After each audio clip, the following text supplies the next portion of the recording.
pretty good. How you going, Tommy? All right? Good, all good to see you, mate. You're a long way from Perth, but it's great that you made the trip, and I'm sure you enjoyed today. Back at my roots. Lovely to be back at the Wudinna Community Club.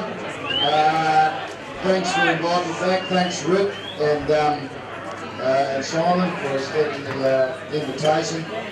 I'll just put it out there right now. I'm embarrassed to say it's been 15 years since I've been back in my hometown.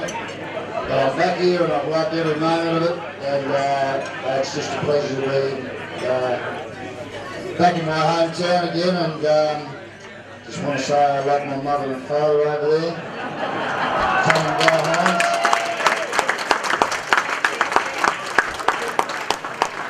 And also just a big shout out to all of the people that have travelled to the 100-year reunion. I really thoroughly enjoyed sitting down listening to all of the great people that have paved the way and the tradition of this footy club, and just acknowledge the football club and the Wudinna community. What a wonderful place, and it's a real pleasure to be here. Great spot. You've even brought a bit of a crowd with you. Bloke by the name of David Brown's followed you across from Adelaide, one of your old Port Adelaide teammates, and McInerney, I think, is camped up on the hill here. Got some warm up there and got a stew or something on there today.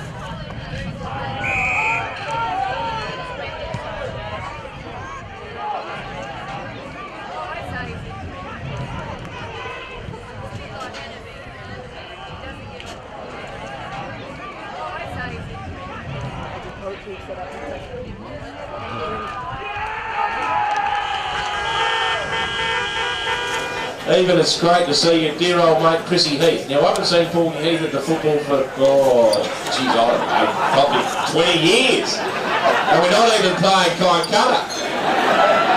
And then his dear old brother Dennis, we've got his $6 today too, so that's even better. Well, first of all, Tommy, just let me respond to that. I don't know the first two blokes that you mentioned.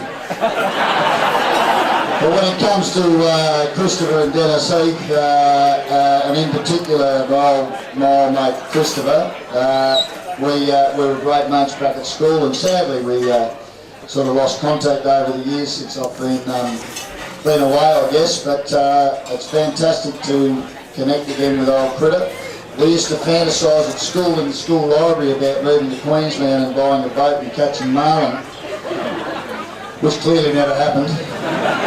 I got a 4.2 tinny, and I think Critter's been off the property of the farm, for 30 years. Well, he has got a shack at Venus Bay, I think, but I don't reckon he's seen it for probably 30 years.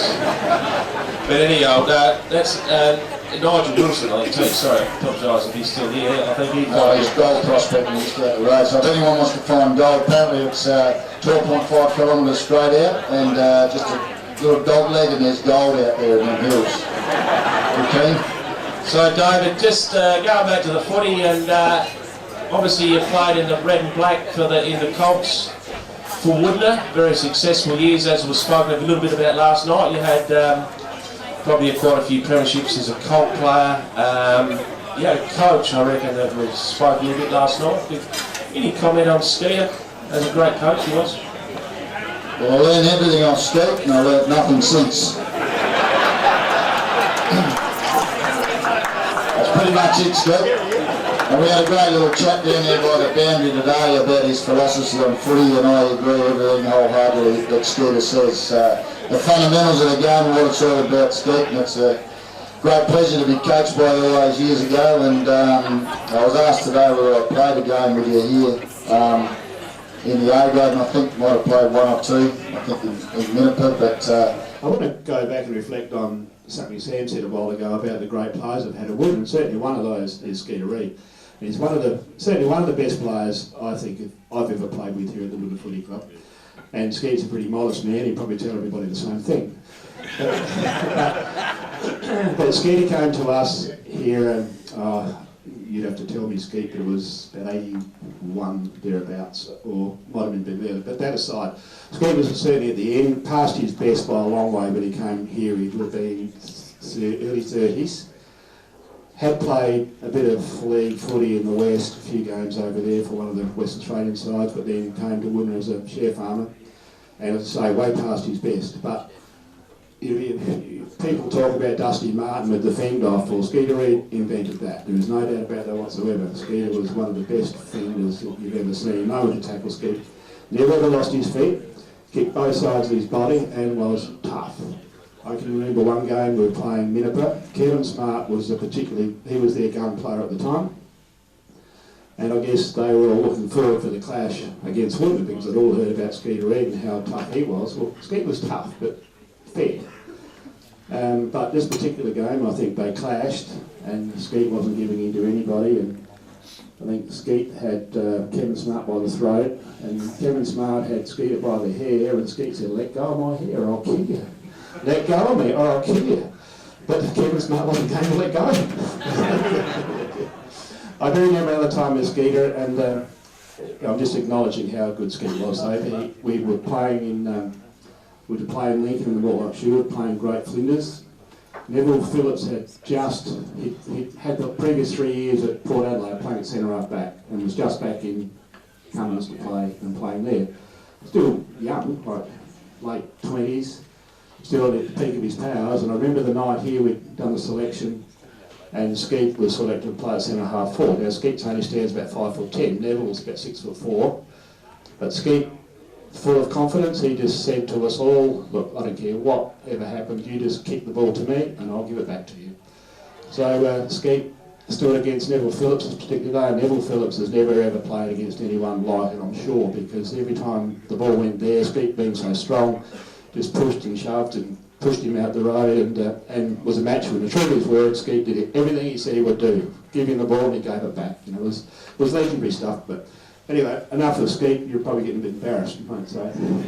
Yeah, just in terms of people like Skeeta, he was a freak of a footballer and a single-minded mindset on footy, and it is a basic game. You've got to remember that. You just got to get the ball and kick him through the big posts and kick more than the opposition. You went to gut. He was only new at the grasshopper when I came here, and we coached right through, and he was gone on to play. But I can still remember the day bloody Port Adelaide come up here. Port Adelaide, when they come up when we were coaching, they come up with coaching team. And we were out there training away, and this buffhead come up there, Cunningham. and he said to me, he said, "Who's that guy there?" And I said, "That's a young fella, young Sprock Hynes." "Oh, we want him." I said, "Look, you bloody can't have him for another 12 months. When I finish with him, then you can have him. You won't be able to teach me anything." Got into a bit of a spite thing at the same time, but I didn't know him to bar us up. So it didn't worry me anyway. And he had to turn around and tell me, he said, "I know more about football than you'll ever." I said, "Listen here, but I bloody invented it again." So we got off to a bad start. But anyway, Sprock ended up going down and playing for Port Adelaide. But we had a game here that we used to have premiers to premiers play off. And we took the side down to Kimber, and we gave him a hell of a hiding. Cummins hadn't been beaten for 22 years. Well, when they looked at the scoreboard, they didn't think they'd even won a game for 22 years. We absolutely thrashed them. We're lucky enough to play, I think it went for 3 years or 4 years.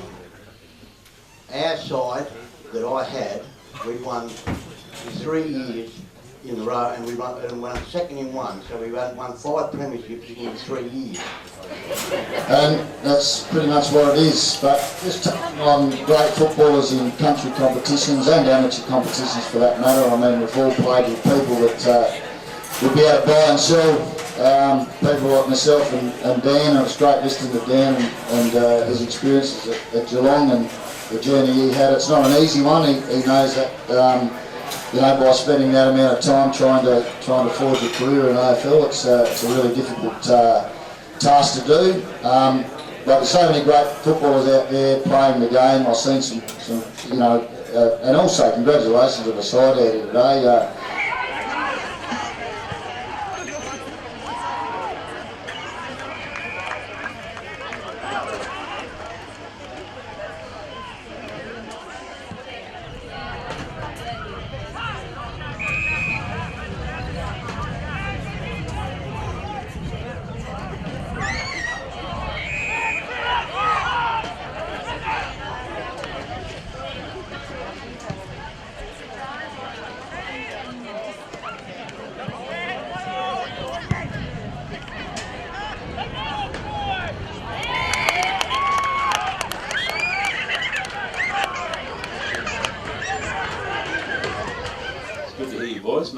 from Watheroo. Thought some bastard would have shot you by then.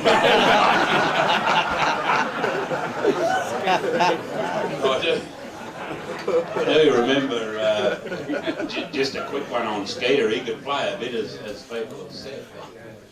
I was playing fullback, and Skeeta, he probably playing halfback or something, but Ian McKenna was the ruckman for Tyne Cutter in those days, and Skeeta would say, you bloody go over you take all the boundary throw-ins and make out you're going to go for it, but don't, I'll be coming over the top. And he did. He could play a bit old night.